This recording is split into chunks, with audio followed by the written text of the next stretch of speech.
Hello,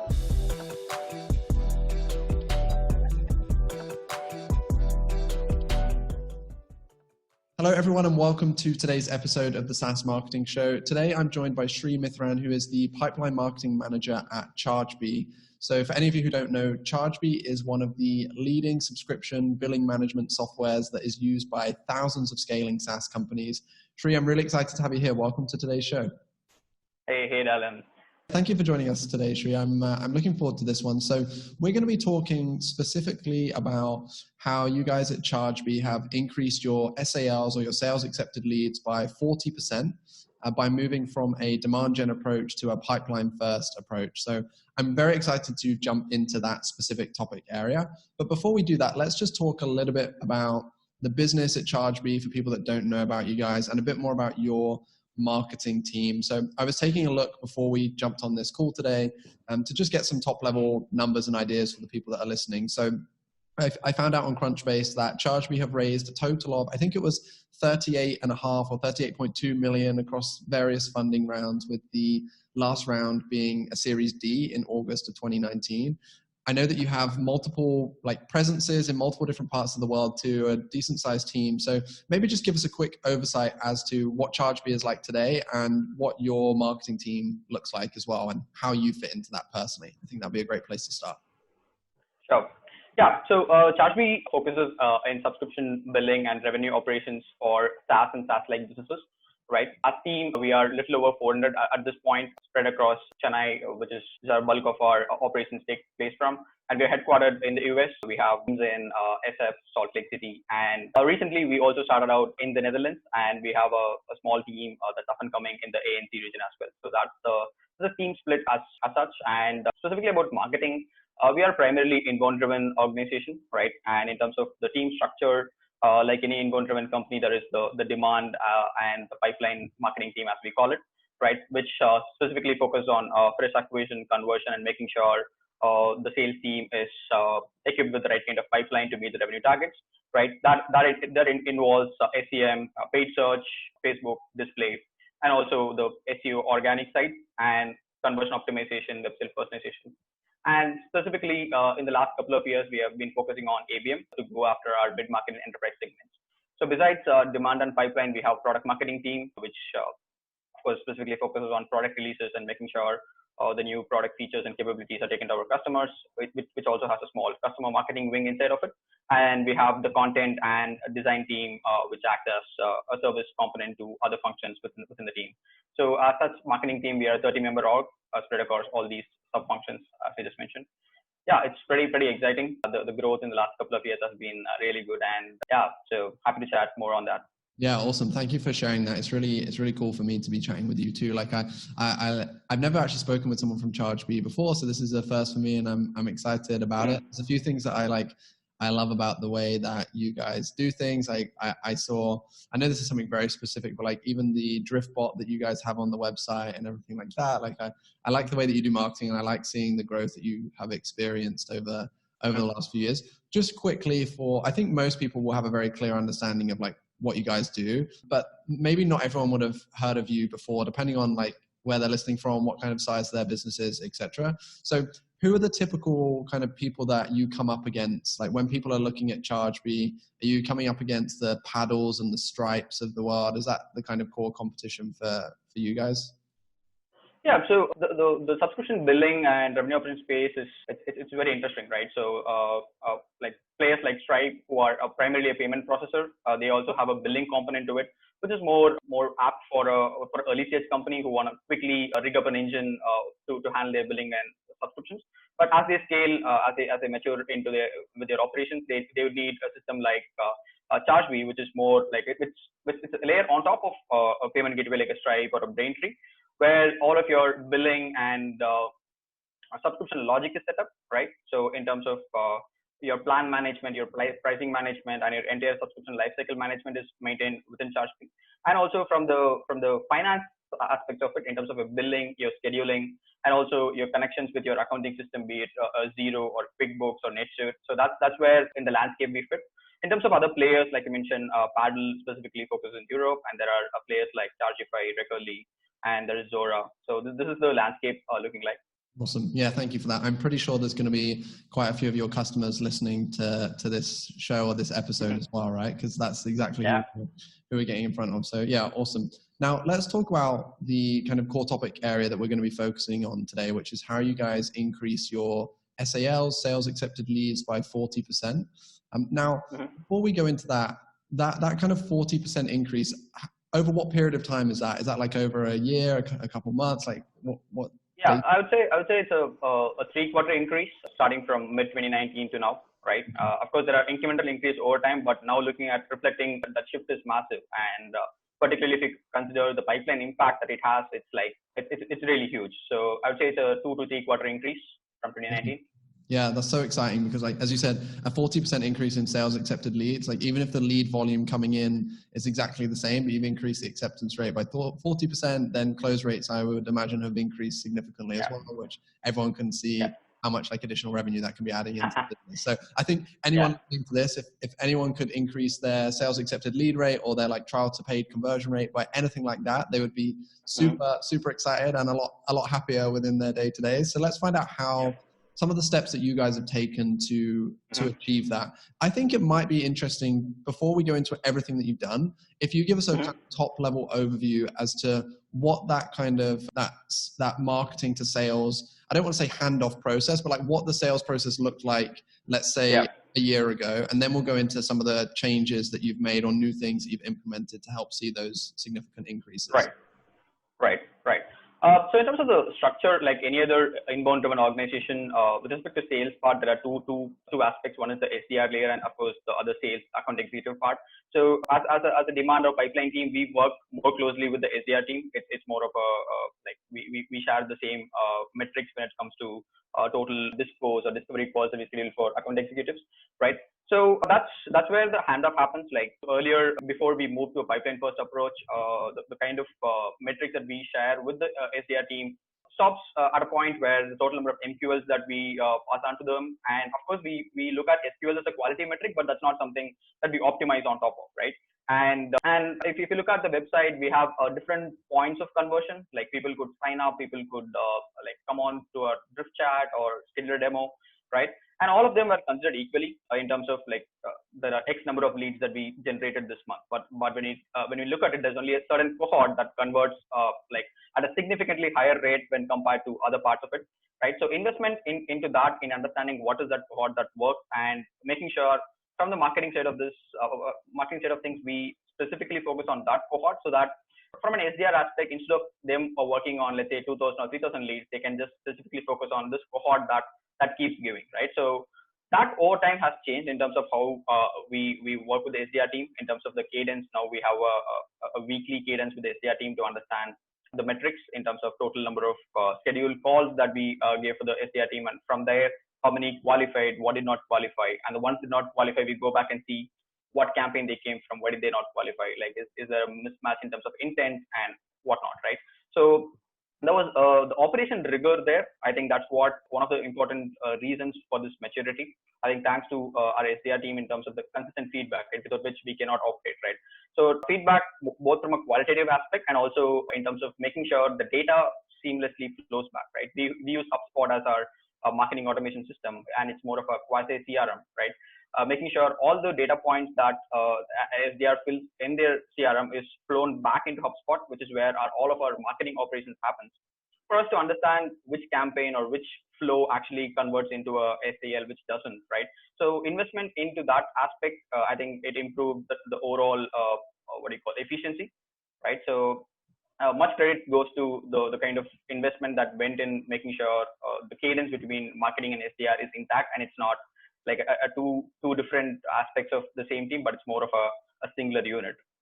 Yeah, that's awesome. It's funny because that's the thing that we hear all the time, right? It's like the marketing versus sales kind of challenges that people face, and it's very tough in some organizations to have those teams aligned. But it's like it's so important to do so, especially now. I feel like now over the last few months, marketers are being held even tighter to revenue generation, right? So it's like you need to communicate clearly with those teams.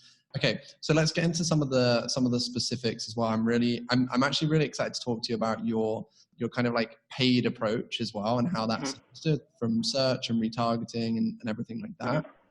Both from a perspective of people listening to this will find that very interesting, but I'm also keen to hear what you guys are doing, because we're like going through similar processes with some of our clients where we're trying to helping them tie together those points a lot more clearly. And obviously some of the clients are working with HubSpot and probably have very similar flows to you guys. So I'm interested to see how you have things pieced together.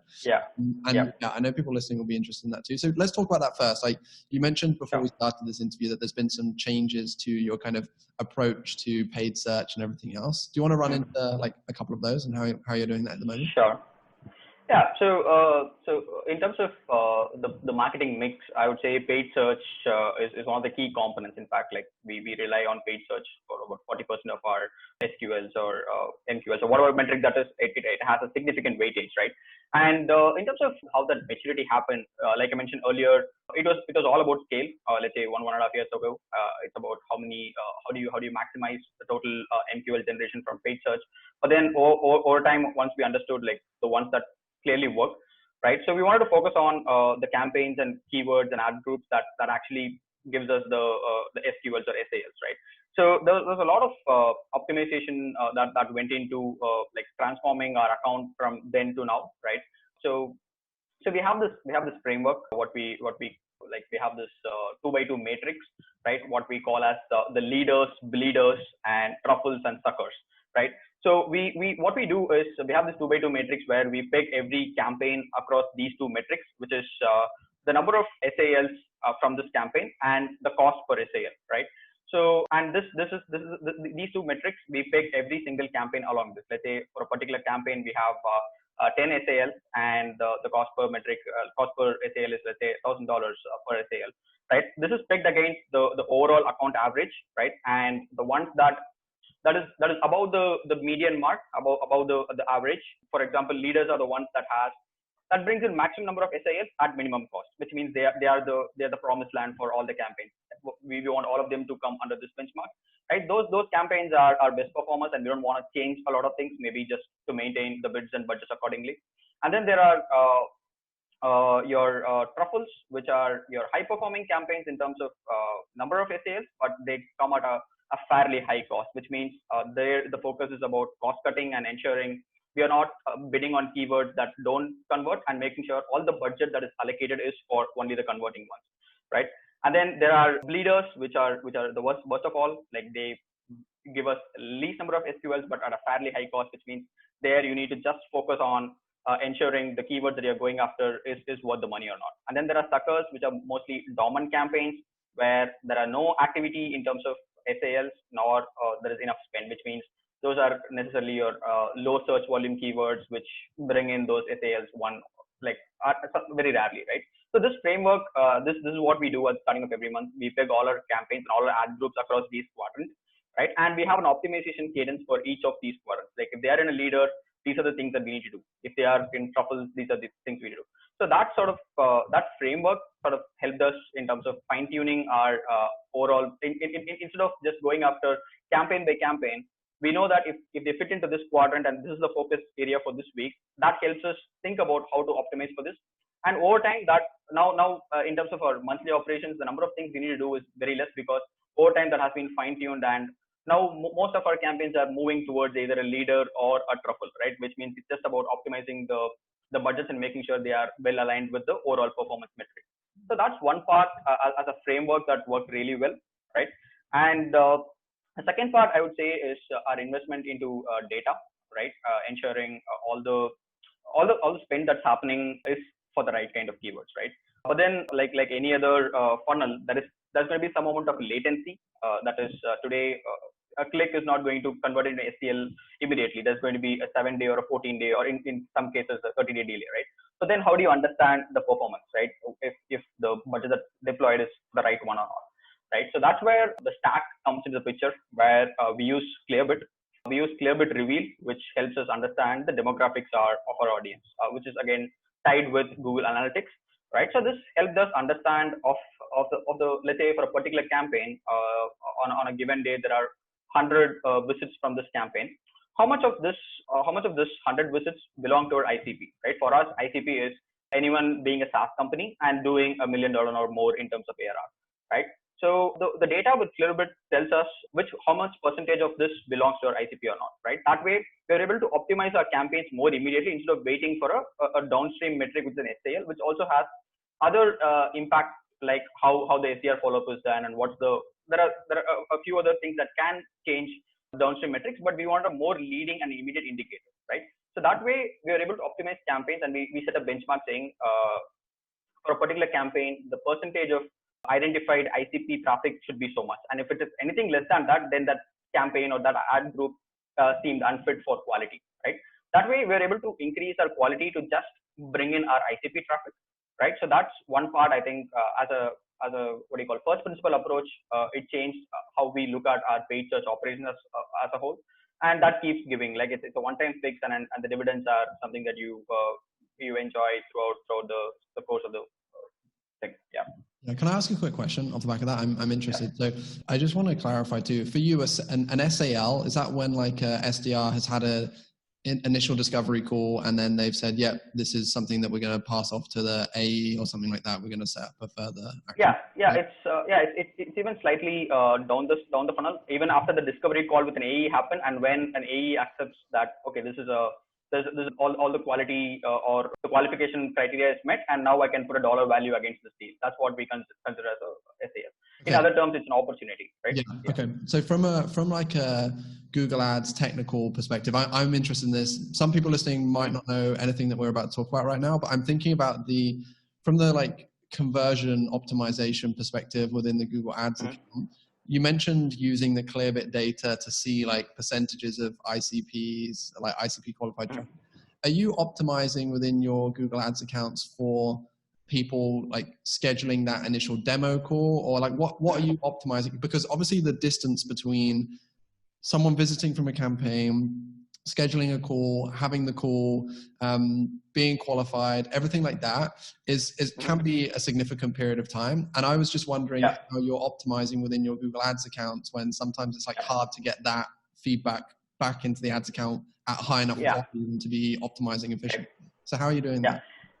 So there are two parts to it. Some part of it is manual, right? We have a 4-member team that's working on paid search, which gives us a little bit of bandwidth to do a more slightly manual but useful sort of operations, right? So we have a weekly cadence to understand what are the what kind of campaigns are actually giving those SAL, and so all that data is within HubSpot. So for a particular lead, you will know which campaign they came from and also their downstream journey. So it's a bit of manual work to export this into an Excel to understand the quadrant that I mentioned, and based on that, we do that. And then there is some part of automation that's coming into the picture using offline conversion tracking, which is more of a hack that you do with HubSpot, Zapier, and Google AdWords, right? So what we do is whenever a lead becomes an SAL, you add them to a particular list in HubSpot, and using the offline conversion tracking mechanism, basically what that means is Google asks the GCL ID for every ad, right? So that GCL ID is passed against every lead that we have, and whenever that becomes an SQL or an SAL, that particular GCL ID is sent back to Google AdWords saying, hey, this GCL ID that came in for this ad is now an SAL, right?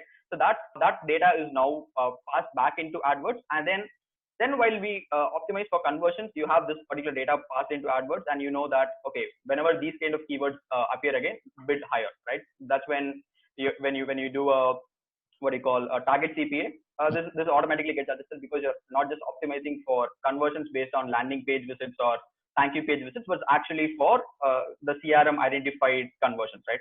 And that's working really well. It's been like 6 months since we started that approach. It's going to take some time for us to scale it across the account, but for the ones that we have sort of did a pilot with a few campaigns, that's been working really well. There is some latency there, but when you look at a monthly metric, that sort of evens out. But that's a very useful hack for any team that's having a sort of a HubSpot AdWords setup. It works out really well. Awesome. Yeah, that's a really good tip. Okay, I've noted that down in my notes too, because we have a couple of clients that are using HubSpot, but only one where it's really important that we're focusing on those metrics, because a lot of the SaaS companies we work with are simple self-service, and not saying this doesn't matter as much to them, but the ones where it's like higher deal values, this kind of information is more important because the sales cycles are longer, so it's harder to optimize sometimes. So I've noted that down because we haven't been experimenting with that just yet. So I'm going to try that out. Right. I want to know also about so you've talked about the involvement of Clearbit so far with regards to like identifying percentage of traffic that matches ICP. Yeah. Are you guys using Clearbit for anything else? Like I'd imagine that's involved in like follow-up flows and nurturing flows and stuff too, right? That's right. So particularly just continuing on paid alone, right?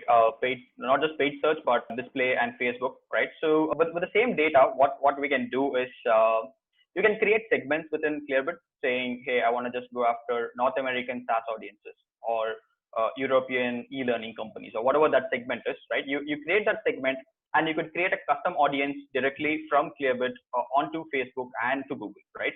That way, when we're retargeting, we're not retargeting the entire mass that came onto a website because some might not have the intent to become anything useful, right? They could just be window shopping, cash-free shopping us, right? So, but how do we go after the ones that have shown intent, which is more of a behavioral understanding based on what pages that they saw, how many times they came in. On top of that, there is a layer of firmographics, right? Are they belonging to our ICP or not? Right? If we know for certain that they belong to our ICP, it makes sense to put money on them. So in terms of retargeting, also we use Clearbit data to maximize our reach to the Clearbit identified audiences. And particularly for Facebook, that's working out even more, where we have a lot more control with respect to how quickly we can experiment and what sort of creatives that we can play around with, right? It's not going to be just generic, hey, here is a capability, here is what. So based on where they are in the funnel, we show different types of ads. Like for someone who just engages their blogs, we show an ebook or some of the top level content. But then someone who is actively coming onto us, looking at our pricing page or some of the more bottom of the funnel kind of pages, we actively engage them with customer case studies, and in some cases trying to urge them towards scheduling a demo, right? So Facebook, I think the data that we can take out from Clearbit and put it on top of Facebook, that's working really well. And one other part with respect to remarketing, I think this has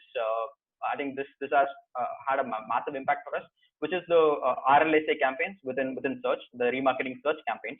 Right here again, so that's actually a pretty useful part of Google Ads. I think most of companies don't necessarily double down on that, but I think that's super important, right? Because these are searches of people who came onto your website. Right, and here again, what we do is with the Clearbit data, and if our ICP is searching for us or anything related to Chargebee, right? It could be our competitors, it could be something to do with the space, right? With RLSA, I think there is more flexibility with respect to the ad copies, given that you know what they already saw, and given that they already know your brand or what you do. The level of details that you can go with the ad copies is a lot more higher. Now you can say, hey, welcome back, or something that's more personal, right? I think RLSA is more of an account within an account, right? So that way you can just focus on the core keywords that you want to go for. And given that these are people who are repeatedly searching for, that is definitely high intent. So it makes sense to put more money on those campaigns. So this is how the data also plays a role in terms of remarketing, which is one part of this display and Facebook, and other actually specifically from the remarketing search ads. Awesome. Yeah, thank you for sharing that. I like this is the kind of stuff that I personally love talking about because it's what we're like experimenting with every day in a for our clients. So it's cool because with RLSA campaigns, like we've only started experimenting with them again very recently, because in the past it's like they're awesome. Let's say you're an e-commerce store with hundreds or thousands of different product SKUs, right? Then they become super effective. But with the typical SaaS business, if there's just like one product area and it's like a very simple sales process, sometimes I've found it challenging to see how we would get the kind of best results from them. But yeah, it's cool that you say that, because we're just about to start a test with one of our clients with some more RFAs at the moment. And yeah, it's good to hear that you're seeing success from those. Okay, you've shared a ton of like really insightful and interesting stuff so far, so I really appreciate you for doing that. We have a couple of minutes left to go, so I'm going to ask, I always wrap up with like 2 core questions, but before we do that, is there anything else like that you really, really wanted to talk about that you haven't done so far? Let me know. Yeah, I think specifically if you're talking about B2B SaaS, right? I think like even yesterday I saw an email coming from Demand Based, if I'm right. So there was this pretty cool title that said intent is the new lead for B2B SaaS, right? Which is I think I would agree, right? Where there's a ton of data that's available to understand who's shopping for us, and if you know your ICP, right? If you know what your audience wants and based on the persona and whatnot, I think there's a lot more specific campaigns that we can drive instead of just a spray and pray approach, which works for volume, but then for a B2B SaaS game, it's more of quality and hyper focusing on that. I think focusing on intent data and investing in the sort of tooling that's required to understand this, I think that will have a long term effect instead of because at some point your mainstream channels are going to give you diminishing returns, right? Paid search you can only extract to some extent because beyond a point there are no keywords that you can extrapolate, which means you'll have to invest in other channels.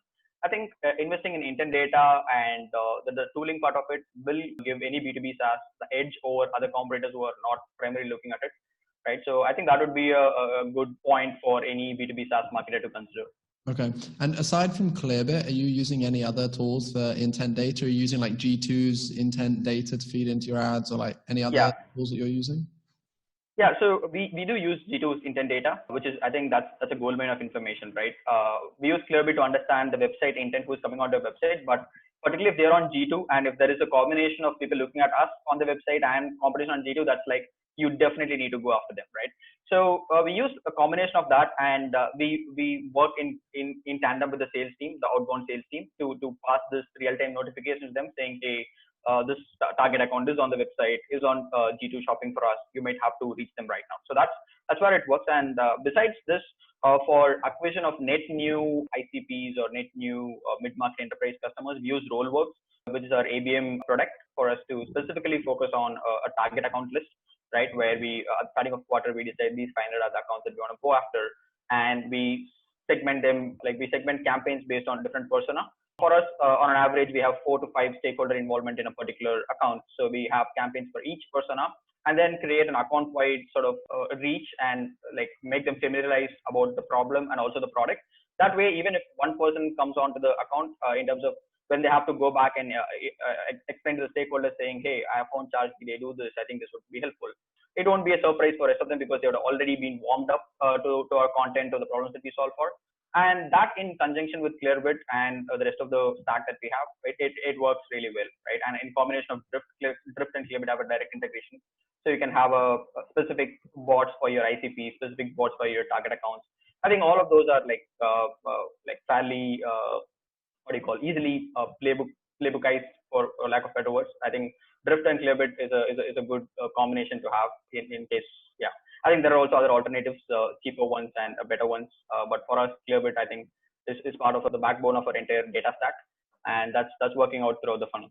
Awesome. Yeah, that's cool. Thank you so much for sharing. This has been so practical, which I really, really love. These are my favorite episodes to do. So like, I really appreciate you for sharing everything that you guys are doing and being an open book. It's really great. 2 questions just to wrap up. So the first one, I think probably the answer to this might be related to basically everything that we've just talked about. But I was going to say, what's one thing that you're really proud of that you or your team are working on at the moment or have just done recently? So we are also investing a good amount of efforts into personalization, right? So, and particularly with B2B, I think personalization is also becoming a mainstay in how we do things. So a lot of efforts is going underway in terms of making sure the landing page and the website is personalized for that user particularly. So a couple of experiments that is successful in the recent times is, let's say someone has signed up for the product and is now coming back to the website and understanding more. We're not showing the same homepage because they've already seen it and that's why they've signed up. So now we have a differentiated messaging saying, hey, now we have signed up, maybe you need some help in terms of implementing the product. Why don't we get on a call, right? So that sort of personalized user journeys, I think it's really interesting for us. And we have seen some success, but I think that's I wouldn't say even if the quantitative impact is less, but as a marketer, when you create this sort of wow experiences on your website, that's nothing like it for a marketer, right? So yeah, that's something I could state. That's awesome. What are you using to power that? Are you using something like Proof or like, because I know there's a few different personalization softwares that have been all the rage recently. I'm interested. What do you guys use to power Yeah. So we are in touch with Proof. So it's still a pilot, but they are a pretty awesome tool. And again, they integrate with all the things that we have with respect to HubSpot and Clearbit. So the entire stacks work really well. So Proof, and there's also another product called Custom Fit, which is again doing the same things. So both of them are really changing the game with respect to the personalization and A/B testing. Yeah, that's cool. Maybe we should do like another episode like in 6 months' time and see how that's worked out for you. Because like I'm seeing so many people talking about personalization right now, and it's very interesting to me. But I do also see some areas where I think people overstep the mark with personalization and try too much. Where it doesn't become creepy or anything, but it just becomes really like weird. And so I'm on the Clearbit website on my other screen right now. And the way that they've personalized it for me is really great because it shows my like company, it shows Hey Digital, it shows that we're within B2B and SaaS, and it shows our tech stack, and it just shows it on a little screen. And I like that, but I don't like it when I go to a website and it's like, it says like, hello, Hey Digital, and then it pops, like that's okay. But then when it pops up a drift bot directly to me or to someone else on my team, even if it's me, like sometimes it depends on the intent. If it's the first time I've been on a website and they do that, I don't really like it. If I'm returning or I'm currently a user, then obviously it's a little bit different, but it's going to be interesting to see how that plays out. With like, okay, when too personalized, you know? Yeah, I would say, like at least in my mind, I think personalization is just about adding the right value, right? It's just not about calling hey Dylan or hey Mithran, right? So that's not what personalization is. It's just about delivering the right value for the right kind of audience. And the approach that we take is what is meaningful for this cohort, right? This cohort, or that there has to be a baseline of something that binds this traffic together. Either they're returning leads or returning visitors, or they belong to a particular segment or industry or a persona, right? It's not about calling. It's not like I mentioned. I've seen a lot of websites where just the first message says, "Hey, you will come to the site," and everything rest of it is just normal, and it doesn't make sense. So yeah, personally, it's just about finding what value can be delivered to the right segment, right? I think if we think along those lines, we can crack it quite well. This has been great. I really appreciate you coming on and sharing this. I think this has been an awesome episode. So let's wrap this one up now. But Shri, thank you. I really appreciate it. Yeah. And speak to you again soon, hopefully. Yeah, sure. Thanks for having me.